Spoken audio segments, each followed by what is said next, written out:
Якщо коротко, то ми закохалися в гори. Ми з моїм другом Наником нарешті здійснили нашу давню мрію. Влаштували осінню подорож Карпатами вперше в житті. Тільки він і я, і більше нікого. Ми карабкалися на гори, падали, вставали і знову падали. Блядь! Та ну, к чорту, блядь. З вашими горами. Сміялися і навіть плакали. Їли котлети на хам'яку, пили воду з джерел, без сил валялися на муковиці. Знаходили друзів, разом пройшли дуже багато кілометрів сам на сам з карпатськими вітрами. Але давайте не все одразу. Як усе почалося? Йосип Марічка! Блядь, так не їбнуться.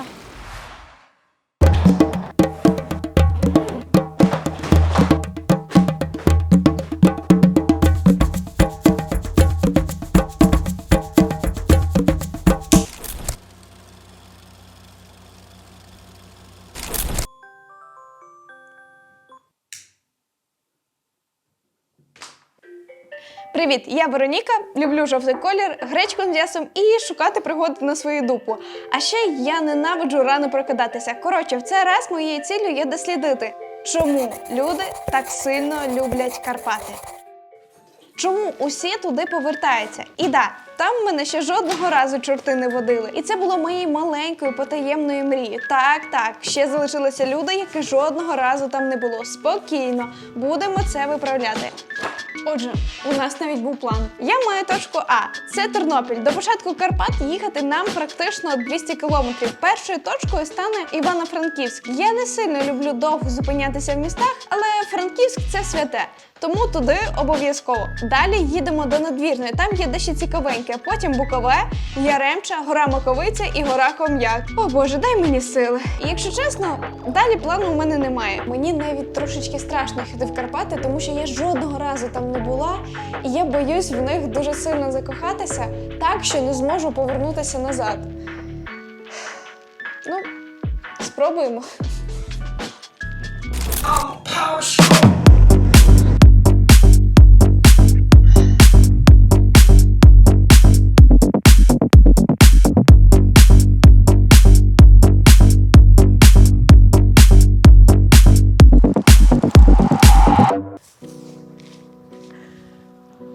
Ну, перша зустріч зі Франківськом.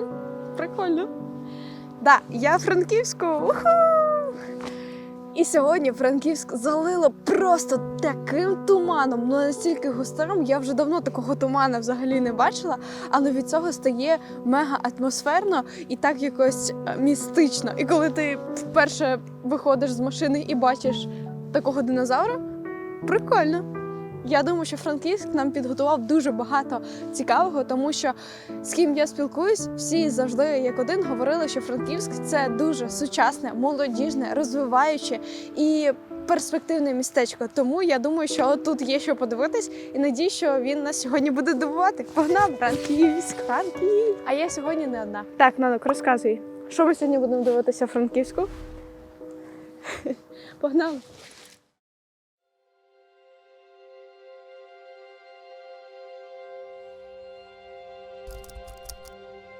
Мій рай зелений, між зілля маєний, стелися круг мене в далекою даль. Причудний спокою витай надо мною, святою рукою прогоні мій жаль. Як сонечко сяє, як вільно гуляє, по вільному краї мій погляд кругом, луги за ланами, село між садами і мир між хатками, спокій над селом. А люди щасливі, брати, мов зичливі, на прадідній ниві працюють по співу. І пісня лунає від краю до краю. Тут пана немає, немає й рабів.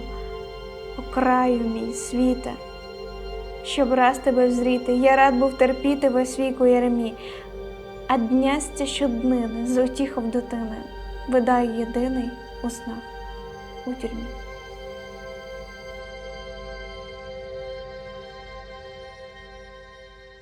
Так, це був вірш саме Івана Франка. Але ніхто не розкаже і не передасть цю атмосферу, як сам Франко. Взагалі, раніше Франківськ називався Станіславів, і тільки в 62-му році його перейменували на честь відомого письменника. Хоча він ніколи не жив тут постійно, Франко неодноразово відвідував Галичину і надихав багатьох українців своєю творчістю. Тому перейменування стало символом пошани до його спадщини. Але факт в тому, що перебуваючи тут, я ніби опинилася в в його віршах, поезіях. Його слова ніби оживали в старому місті. Атмосфера, відчуття просто ідентичні до його слів. Тому почати з вірша було дуже символічно особисто для мене. Історичні будівлі, атмосфера кав'ярень, тиша парків і пульс сучасного життя. Усе це нагадує його образи свободи, простоти і любові до рідного краю. Тут легко уявити, що ходиш серед рядків його поезії, якби це смішно не звучало. Мирні краєвиди, щасливі люди, прості, щирі розмови і дуже сучасні погляди на життя. Це місто точно знає багато про туризм і гостинність і вміє це все монетизувати. І надалі придумувати і розвиватися, щоб їхні двері були завжди відкриті для туризму і усіх людей з усього світу. Франківськ є реально прикладом для інших міст взагалі України. А насправді позаду мене знаходиться одне з найгарніших міст Франківська, і це міське озеро. Але воно вирішило, напевно, сьогодні піти кудись погуляти. І, до речі, зараз вже 11 ранку, і туман настільки сильний, що видно максимум метрів на 50. А тут взагалі нічого не видно. Ладно, що зробиш?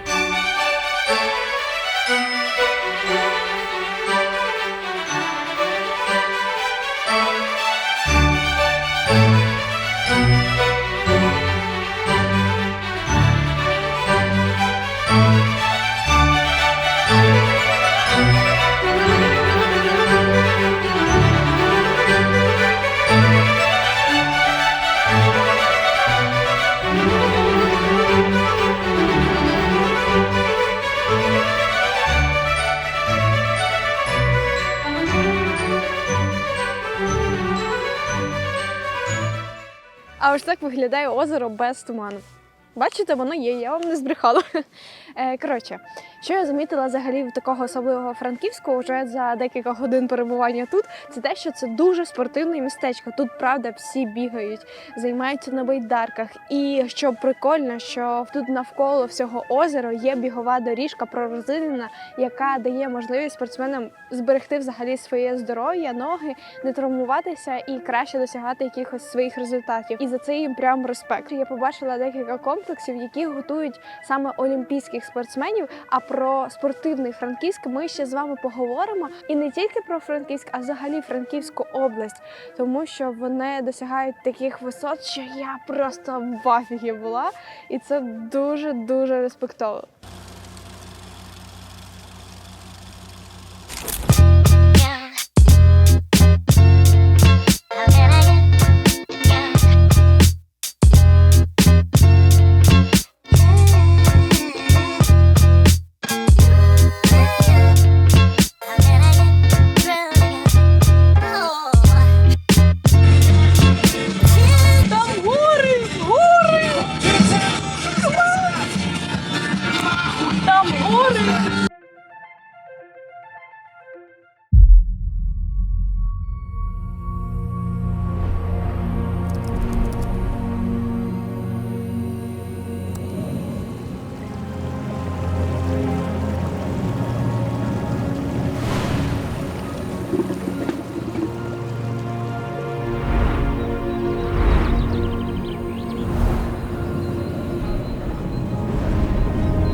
З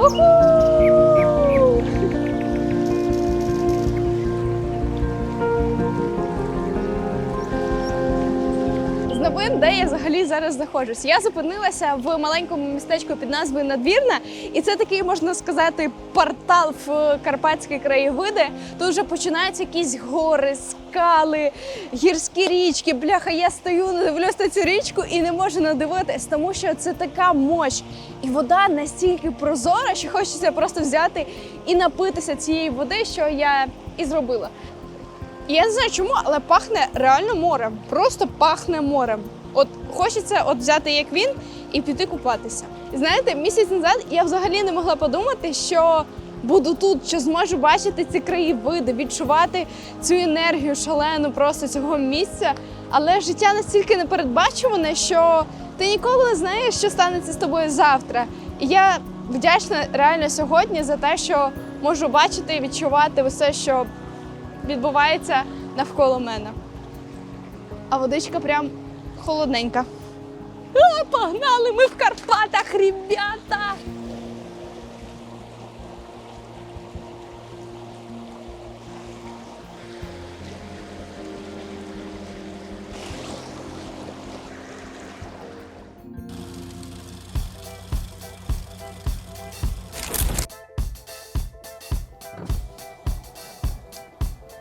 Ну, давайте будемо з вами чесними. Що ви знаєте взагалі про Карпати? Ну, ви знаєте про гори, скали, полонини, якісь туристичні місця, але що ви знаєте про їхніх людей? Як виявилось, я також ніхрена не знаю про цих неймовірних людей.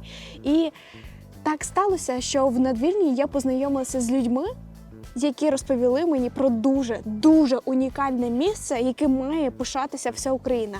І це школа Олімпійського резерву. На хвилиночку, школа Олімпійського резерву з дзюдо і самбо. Ви розумієте, що це взагалі за люди? Це люди, які представляють Україну на найвищих рівнях, які є призерами Олімпійських ігор. Там більше 10 чемпіонів світу взагалі з дзюдо і самбо. І це просто взрив мозку. І знаєте що? Мені вдалося з ними домовитися і взяти у них пару слів. Тому я думаю, що ви маєте приділити трошечки, хвилиночки, малесенькі хвилиночки свого життя для цих людей. Погнали! Я не вірю своїм очам і вухам. Це просто кайф.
Це не проста школа, тому що є прості дитячо-юнацькі спортивні школи, так, вони по рангу нижчі, вони, відповідно, з них і спрос менший. А в нас Олімпійського резерву, тобто в нас діти готуються до чемпіонатів України, до чемпіонатів Європи, світу і, відповідно, Олімпійських ігор.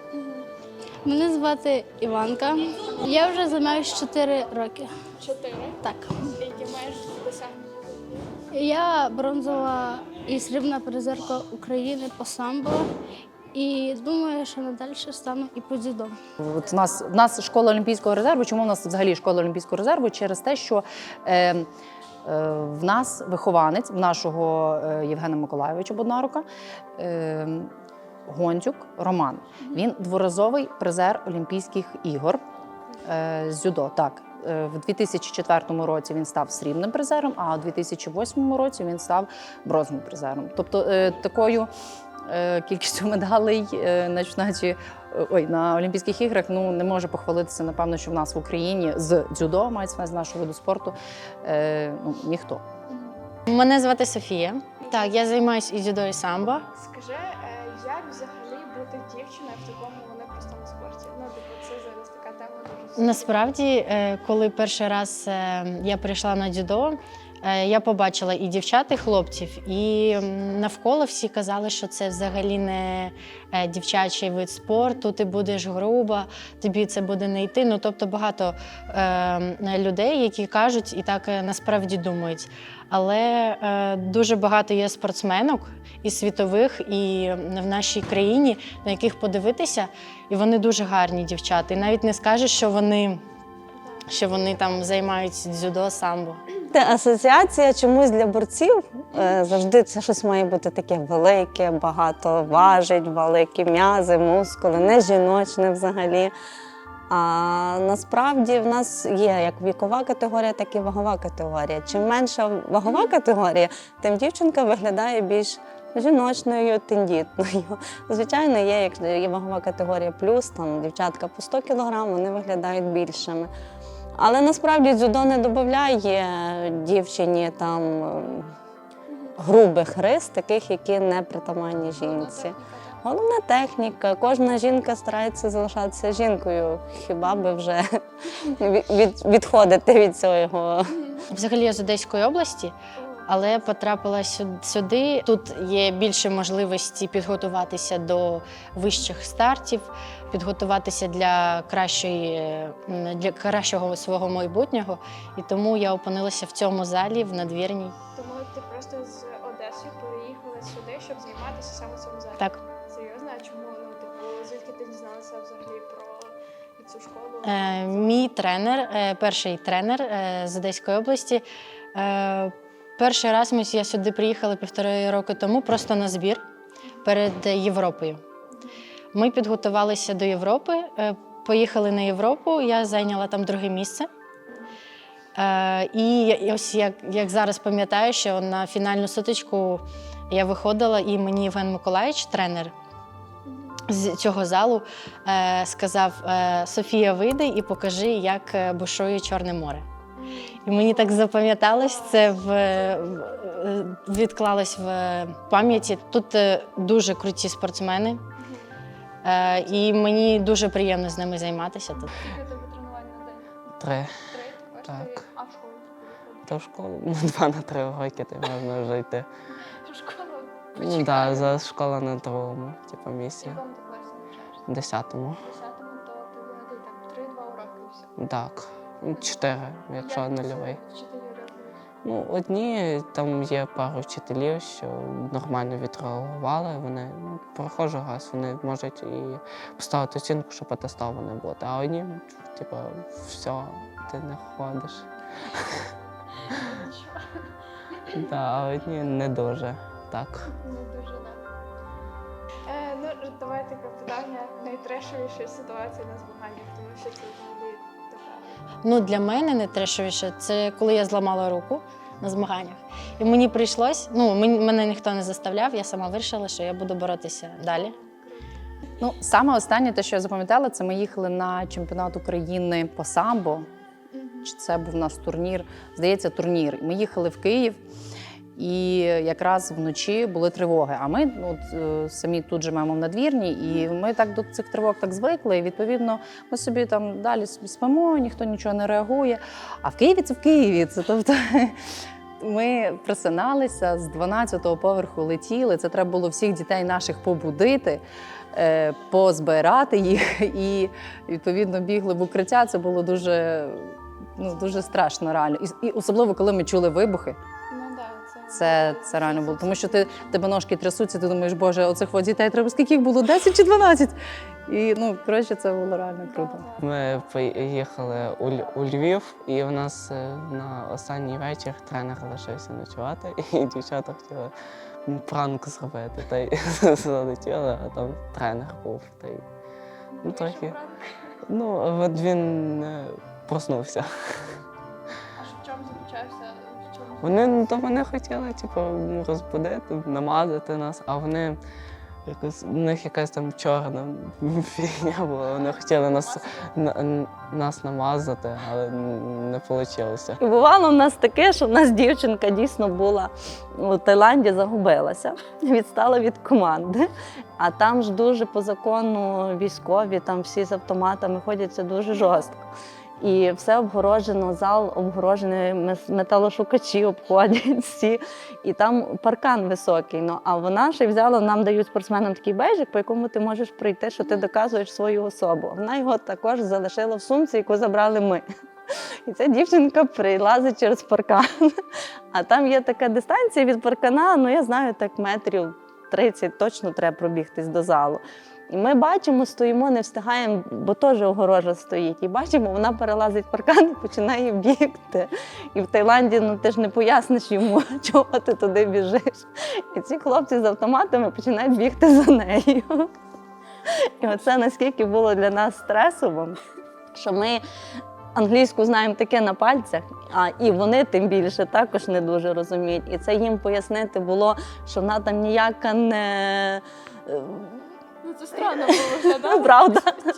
І ти пояснив, що ти не хочеш, як правильно сказати, не хочеш не теракт якийсь, не йдеш, не напад, нічого, що ти є спортсмен, просто забув. І вона просто так сідає на це і починає плакати.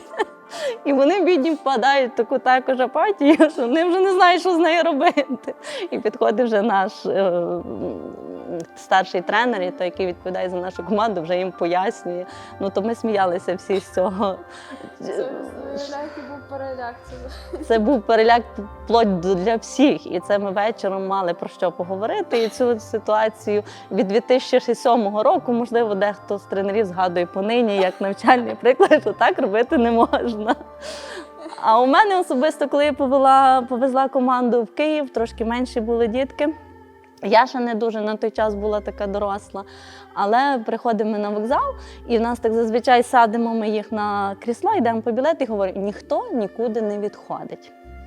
І я приходжу, а в нас до поїзда буквально 5 хвилин залишається, і одної дівчинки немає. І я дивлюся, вони щось так хі-хі-хі-хі. Я не розумію, де ви там Уляна? А вони говорять, не знаємо. І я така розвертаюся, дивлюся у вікно і дивлюся, а ця отак Макдональдс через дорогу, так, і вона отак з повним пазухою ріжків з морозивом біжить через дорогу, через пішохід. Ну, це було дійсно смішно, коли вона з тим морозивом біжить. І саме, що для них діток головне, може дійсно спробувати щось таке, чого немає в нас. Зараз це більше вже доступно в нас, а на той час для нас було... Це дуже Що найголовніше у вас в вашій роботі і взагалі в спорті, щоб досягати таких великих вершин? От одна якась така якість, яку б ви назвали? Ну, дивіться, однієї якості, напевно, що немає, але напевно, що якщо так подумати, найважливіше – це впертість і мета. Якщо в тебе є мета, якщо в тебе є ціль, то напевно, що в тебе буде і всі інші аспекти, і ти до цього сам себе підведеш. Це в будь-якому, напевно, що не тільки в спорті, а й в житті. Це однозначно має бути мета, тому що коли ти, сам найкраще пояснити, це коли ти, має бути спортсмен голодний. Він має бути голодний, він має бути, хай так я скажу, можливо, воно з одного боку не дуже правильно, він має бути бідний. Бо з багатої сім'ї привезти дитину і з бідної сім'ї привезти дитину і сказати, тебе чекають тут такі можливості, і тебе чекають такі можливості, то з багатої сім'ї дитина буде знати, та мені це тато, мама і так дадуть. А цій дитині прийдеться самій заробляти на це. І вона буде це робити. Це в нас багато таких дітей добилися завдяки цьому успіху. Ну, по-перше, це, мені здається, не здаватися. Навіть якщо в тебе щось не виходить з першого разу, не обов'язково, що вийде з другого разу, з третього. Треба просто йти до своєї мети, і в тебе обов'язково все вийде. Просто не кидати все ось тут і зараз, а прямувати далі і далі, 100% в тебе все вийде.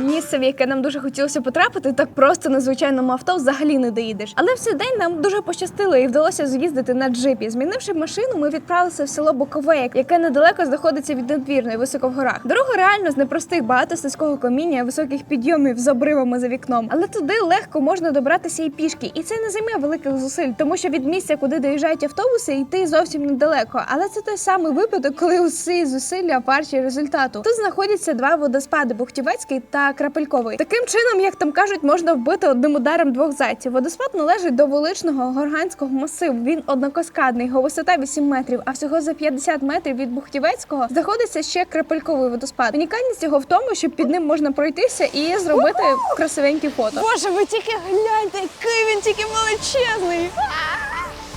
Клас! Це просто щось неймовірне. Кайф, реально, просто заворожує. Клас! Це просто... Мене просто розпирає. Це така енергія. О! І знаєте, цей водоспад зовсім не порівнюється з тим пробоєм, де купа туристів. Тут взагалі їх немає, просто немає нікого. Ми тут одні, і це так відчувається круто. Я так обожнюю ці такі місця дикі, де зовсім немає людей, тільки ти і природа. І ось це місце саме таке, але сюди не так просто добратися. Як я говорила, в якісь круті, класні місця потрібно доложити багато зусиль, щоб сюди добратися і насолодитися цією красою. Але те, що ти бачиш, це просто змінює усе. Клас!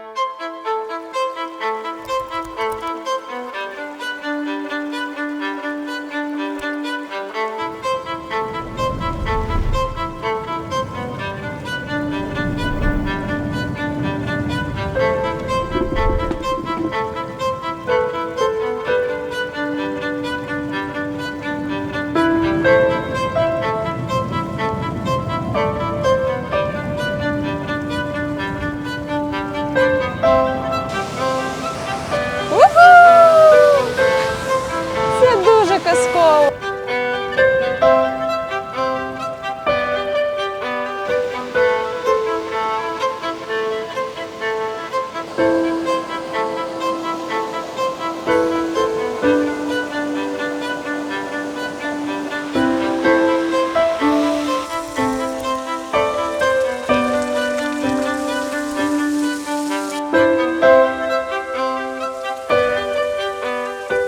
Взагалі це місце дуже мальовниче, тут можна зависнути на цілий день. Що ми й зробили? Поряд є багато гарних полонин, струмочків, порогів і прям дуже атмосферно. Але треба враховувати, що це гірська місцевість, де багато скал, обвалів, від каміння йде дуже холодне повітря. І теплий одяг, ну там точно не завадить, тому що ми трошечки підмерзли. І хочеться трохи проговорити про мої емоції, враження від цього місця. Тут реально хотілося мовчати і переварювати свої думки в голові. Слова ставали зайвими. Для мене це місце відкрилося як шкатулка Пандори. Тут вдається зловити якийсь дзен, переосмислити свої дії, думки, відкритися для себе з іншої сторони, почути себе. Тут природа ніби говорить з тобою, наставляючи тебе на правильний шлях. Перші хвилини там я не розуміла, чому і як люди там живуть. Туди важко дібратися, зовсім без соціуму. Але провівши там пару годин, я зрозуміла, що це місце, де ти можеш бути собою і ніким іншим, тільки ти і природа навколо. Чи повернуся я туди? Так, дуже надію, що зможу повернутися туди ще раз. Знаєте, на цю красу можна просто дивитися вічно, але час рухатися і шукати якісь нові пригоди і нові класні види. Погнали!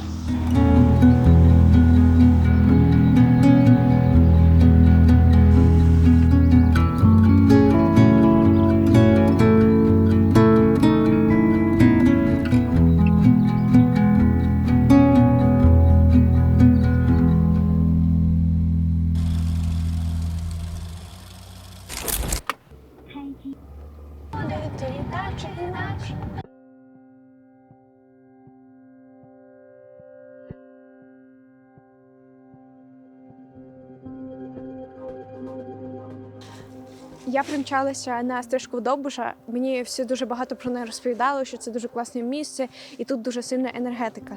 І я думаю, що це дозволить мені зрозуміти взагалі, чому люди так сильно люблять Карпати. Я приїхала зранку в будній день і надію, що сьогодні буде максимально мало людей. Погнали! На початку стежки усіх зустрічає гуцул дід Леонід, який сам виробляє чаї, вина, настоянки і вчить, як грати на тримбі. Він дуже запав мені в душу, ще й чекав мене до останнього промінчика сонця, бо пообіцяли, що придбаю у нього чай. Ну, я не збрехала. Хоча спустилася з гори, я сама остання, він ще й запам'ятав мене. Леонід, напевно, велична душа цього місця, тому не придбати там щось у нього це, вже рахується як гріх. Мій вибір, звичайно, впав на заспокійливий чай, який я п'ю, навіть монтуючи це відео. Де знаходиться струна, в руку її не беремо. Не беремо, тому що грати не буде. А як же береться дримба? По-перше, дзьобик у ту сторону йде, в ту. Не до мене, а від мене. На дзьобику є маленьке таке кім'ячко. Смикати не за ним, а проти нього треба буде, проти нього. Ліва рука бере дримбу в руку. Перший пальчик і третій знизу. Взяли 2 пальчики. Струну не чіпаємо. Другий пальчик накриває зверху. От 3 пальці лівої руки взяли дримбу в руку. Все, вона нікуди зафіксована. Зубки до кінця не закриваємо, губки до кінця не закриваємо. Легенька дірочка, легенька щілинка. Легенько прикладаємо, не давимо, не тиснемо нічого, тільки прикладаємо. І поїхали. Но є мій секрет, друзі. Секрет заключається в зміні тональності. Звуки міняються в музиці, це дуже важливо. Коли язичок у роті буде тихо там сидіти і не крутиться, і не шевелиться в роті, звук буде такий. Коли язичок чуть-чуть починає дергатися в роті, крутитися, буде звук інший, показує перший варіант і другий.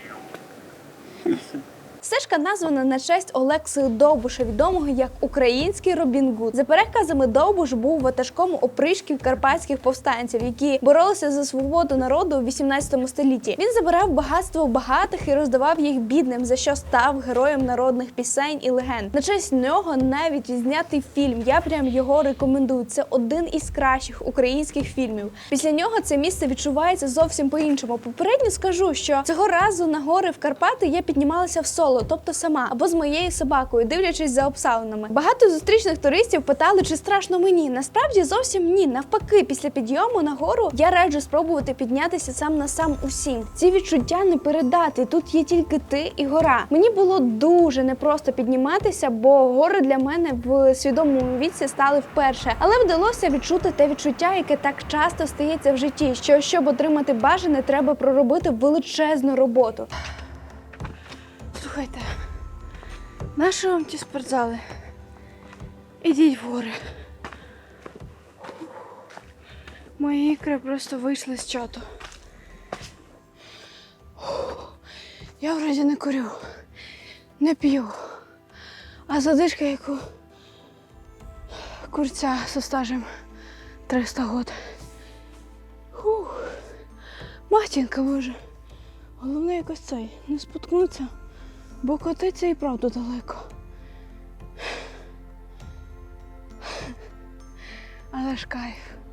Осінні Карпати – це щось прекрасне. Передивившись фільм про Довбуша, перечитавши цілу кучу легенд, я відчувала себе трохи героєм тих часів. А одна з легенд говорить, що в одній із печер сховані незлічені багатства, які Довбуш не встиг роздати людям. Проте знайти ці скарби може тільки той, хто має чисте серце і добрі наміри. Знаєте, мені вдалося знайти цей скарб. І ні, це зовсім не про золото, це про очищення і вивільнення усього негативу, що накопився. Останній час ментально непросто, але це місце заманило мені усіх психологів. Тут вдалося відпустити усе, що тримало. Спустившись, ніби усе каміння з плеч впало. Тут енергетика, вона просто сумасшедша. Вона просто забирає увесь твій негатив, який накопився в тобі, в свої дерева, гори, скали, і віддає тобі ту енергію, з якою ти можеш далі жити, далі боротися, чогось досягати. І ось у мене просто, я зараз сиджу і дивлюсь на цей вид, і у мене просто мурахи по шкірі бігають. І я уявляю, як тут Довбуш бігав зі своїми напарниками, захищали і боролися за це місце, і відстоювали його як свою батьківщину. І я прям розумію, чому. Тому що за це реально треба боротися, а не знищувати. І за легендою, Довбуш віддав свою душу дьяволу або цим скалам, і вона досі знаходиться тут. Але, якщо чесно, я вже теж не проти віддати їм свою душу, тому що тут так гарно, бляха, тут така енергетика. Це дуже мега класно. Чому я тут не була раніше? Йолки-палки.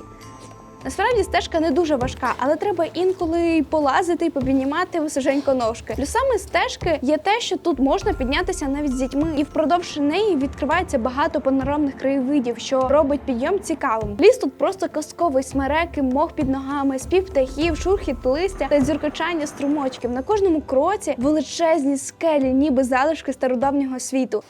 А я оце нею хожу, що мені важко живеться. Це дерево вон взагалі в каміні росте. І не наїжеш, нормально. Якось тримається. Це місце і правда якось магічне. Дійшовши до скель, я зрозуміла, що хочу дійти аж до вершини Маковиці, і не пожалкувала про своє рішення. Хоча було і насправді дуже-дуже непросто. Ну, а тепер можна трошечки перекусити. Цей пиріг робила моя вчителька. І вона просто божественний повар.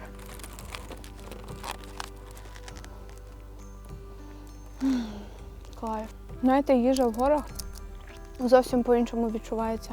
Це стає смачніше в мільйон разів. Усі туристи залишаються на скелях, а на Маковицю піднімаються тільки найвитриваліші. Так.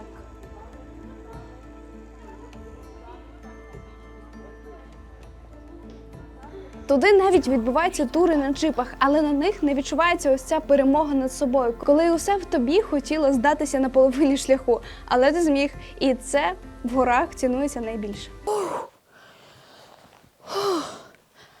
О, блядь, я на горі. Я на вершині гори. Та ну його к чорту, блядь, з вашими горами.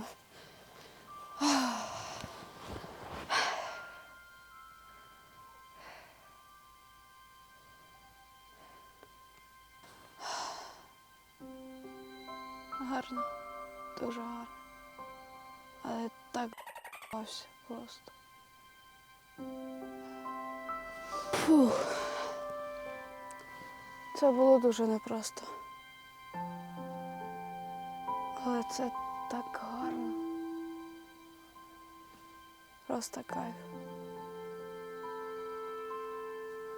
Я пишаюсь собою, я герой. Я добрався сюди.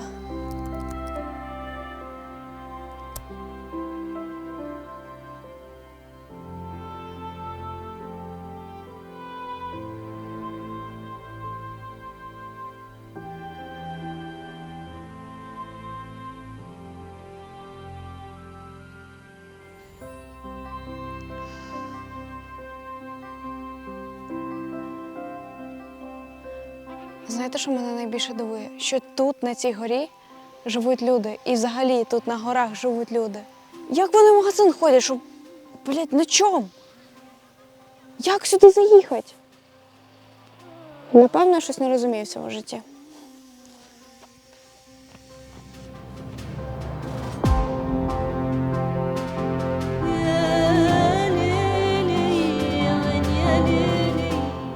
Я думав, що я це скажу. Але ці мучення, вони і вартували того, щоб насолодитися зараз цим видом якихось 15 хвилин.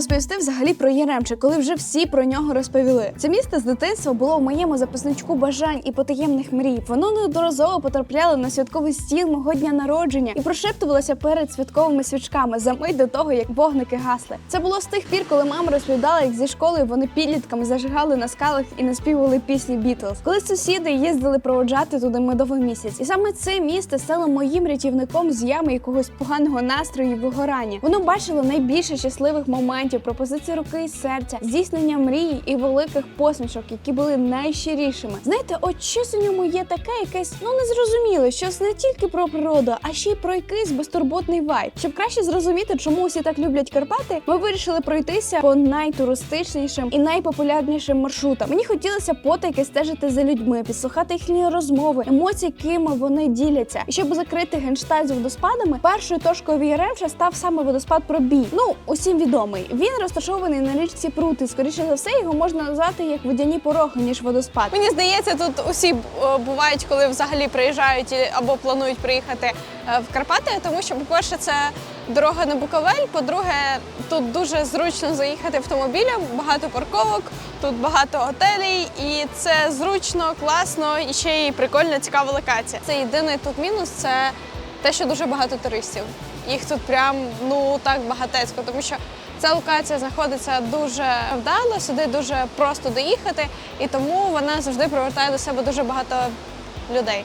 Але все одно щось в цьому є.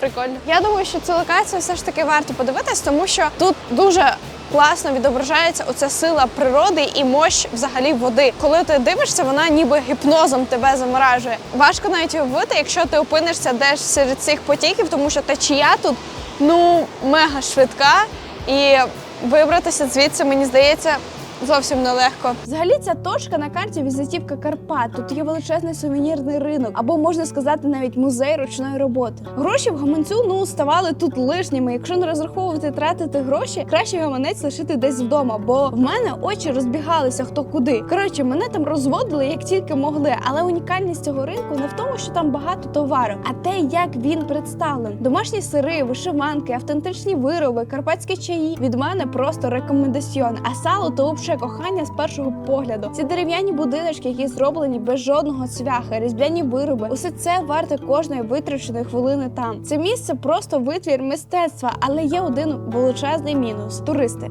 Я хотіла потрапити ще в Гедзо-парк, але людей там було просто жесть як багато, тому прийшлося без нього. Ось це також потрібно враховувати, тому що в такі місця краще приїжджати десь о 6-7 годині ранку. Тоді фото класні вийдуть і місцем кайфанути можна. І знаєте що? В Яремче ніхто не зберігає і не дотримується якихось культури, релігії і тому подібне. Вони просто в цьому живуть, реально, вони живуть цією культурою українського народу, вони дотримуються і ще й причому круто дуже роблять на цьому бізнес. Реально, в них можна повчитися, тому що так як роблять Карпати бізнес, мені здається, що жодне місто України так не вміє. І я трошечки розумію, чому Карпати так люблять люди, тому що коли вони приїжджають, наприклад, до цього водопаду, а до іншої локації, вони збираються завжди з сім'єю. Коли ми в робочі дні збираємось з сім'єю, то це дуже рідко, І саме Карпати об'єднують оцей сімейний очаг, збирають навколо себе дітей,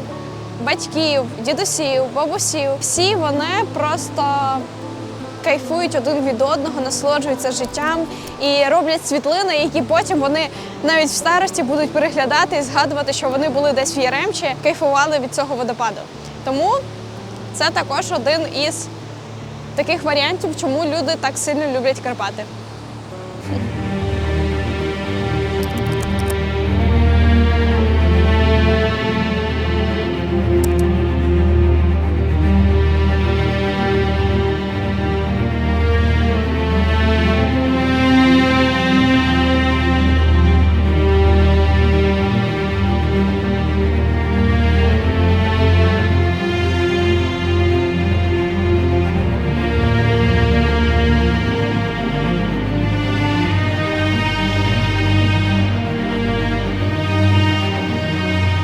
Якщо ви теж не любите такі шумні місця, як я, коли там багато дуже туристів, велике скупчення людей, взагалі неможливо подивитися якусь локацію, навіть сфотографуватися. І взагалі найголовніше – це відчути енергетику місця. В принципі, за чим ми всі сюди і їдемо. Славне місце в Яремчі, в центрі Яремчі – це набережна. Можете так в гуглі вбивати, просто набережна. Тут недалеко є скала Слон, яку можна пройтися пішки і подивитися. А так, місце прям дуже прикольне. Практично нічим не відрізняється від водоспаду Пробой, тільки без кучі туристів. Тут взагалі практично нікого немає.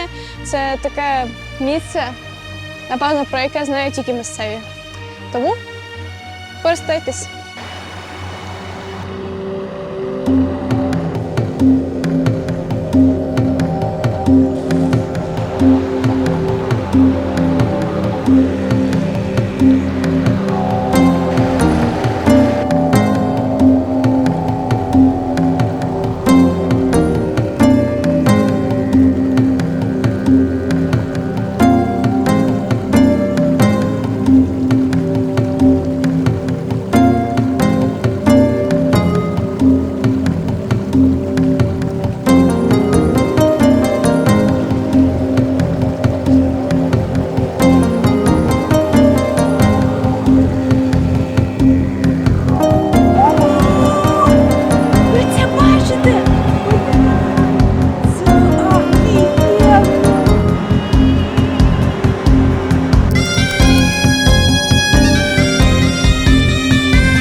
Коротше, розклад такий.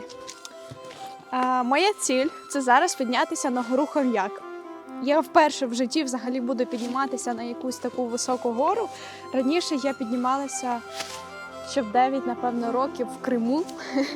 Але сьогодні вирішила, що все ж таки треба спробувати. Єдина проблема – це в тому, що в мене дуже багато багажу з собою. У мене камери, дрони, штативи і ще й з собою пес. І це додає такої мега складності, можна так сказати.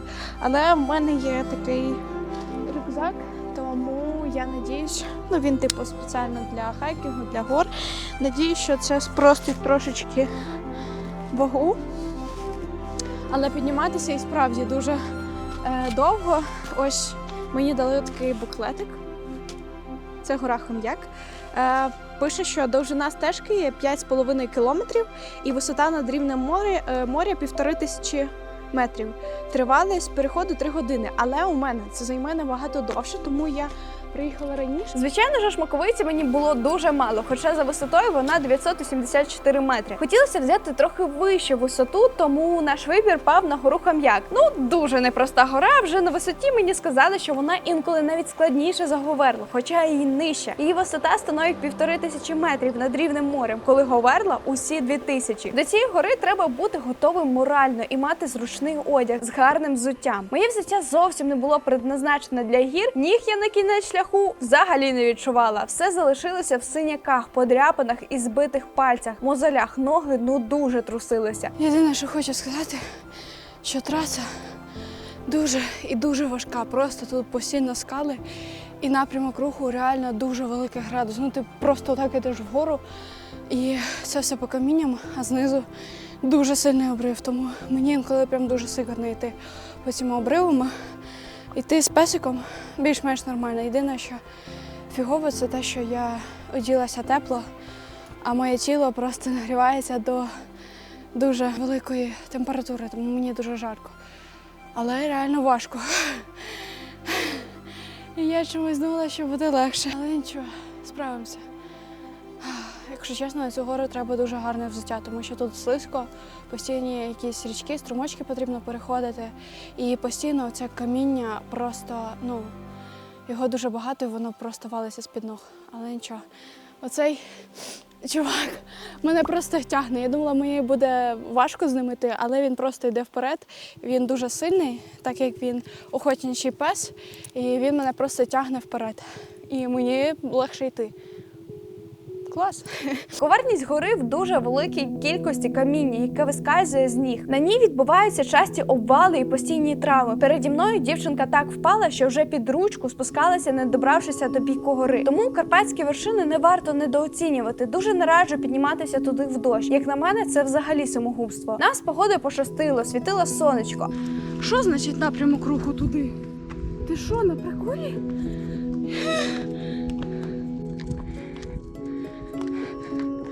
Таке враження, що ти йдеш і просто на місці.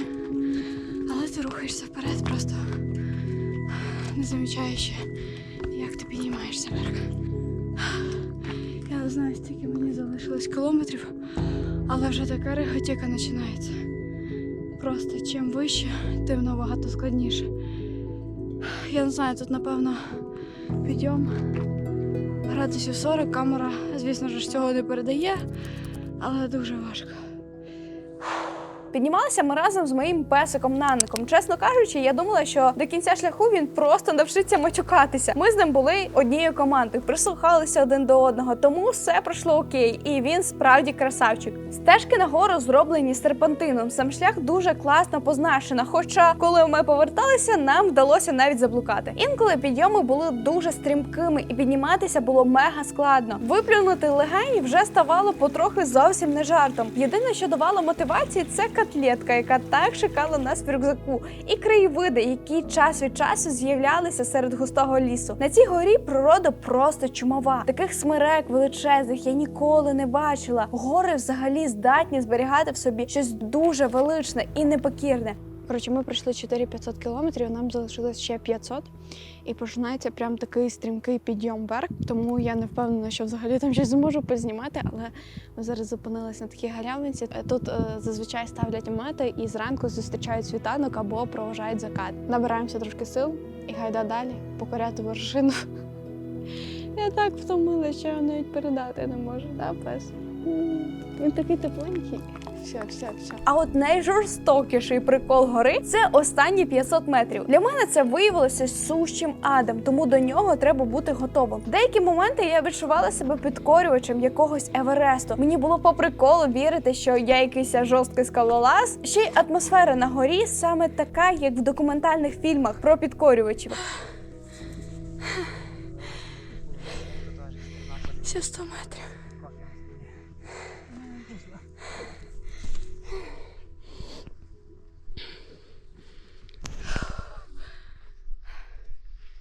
Ще 100 метрів осталось.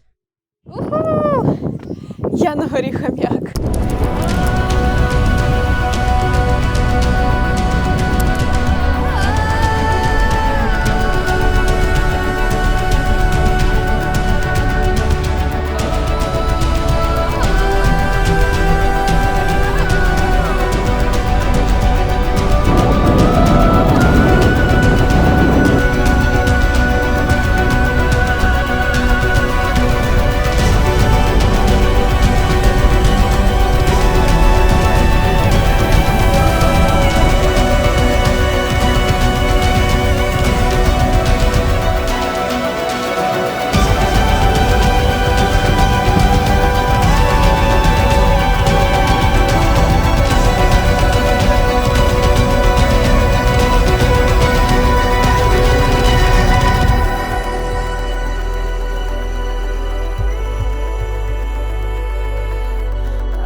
А тепер момент X на такій висоті. Котлеточки. Хлібчик, котлеточки.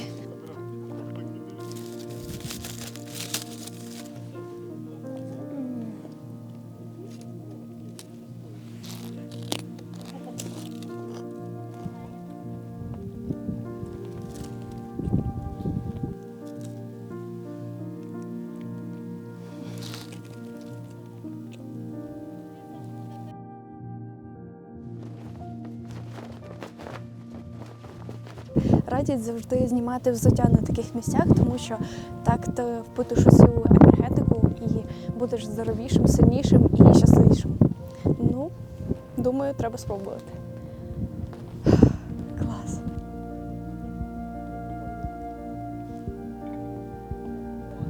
І знаєте, ще одну фішку я зрозуміла, за що все ж таки люди люблять Карпати? За те, що вони дають можливість людям стати птахами, соколами, воронами, піднятися на висоту більше 1000 метрів. От зараз я стою на хомяку 1500 метрів.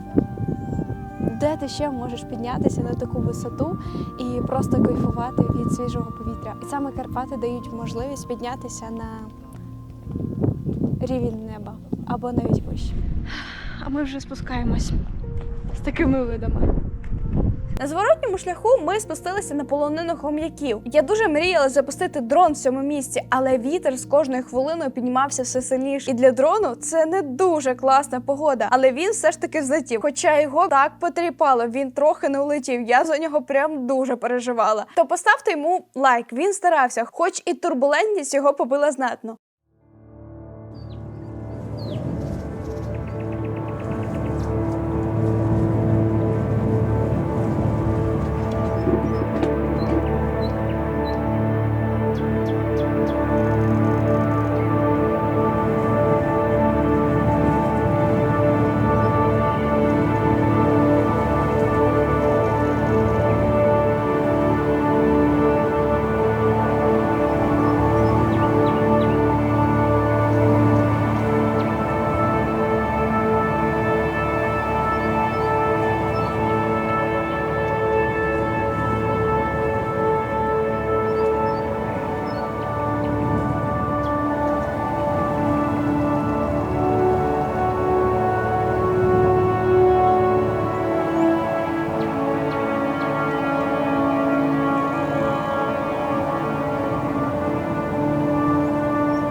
Спускалися з гори ми дуже швидко, бо трохи затрималися на вершині. І інколи доводилося навіть бігти, щоб встигнути до заходу сонця. Але поспішаючи, випадково звернули не туди і потрапили на стару стежку, за що трохи перенервували. Ну, це взбудоражило добряче. І додало пару сотень метрів, що не дуже радувало. Але добре, що все обійшлося. Схід на Хом'як – це більше, ніж просто подорож у гори. Це зустріч з собою, зі своїми силами і слабкостями, а також із незабутньою красою природи. Ти не просто підкорюєш гору, ти стаєш частиною її історії. Так, можливо, моя історія трохи пропитана негативом, але гора далася нам дуже непросто. Її ми запам'ятаємо надовго.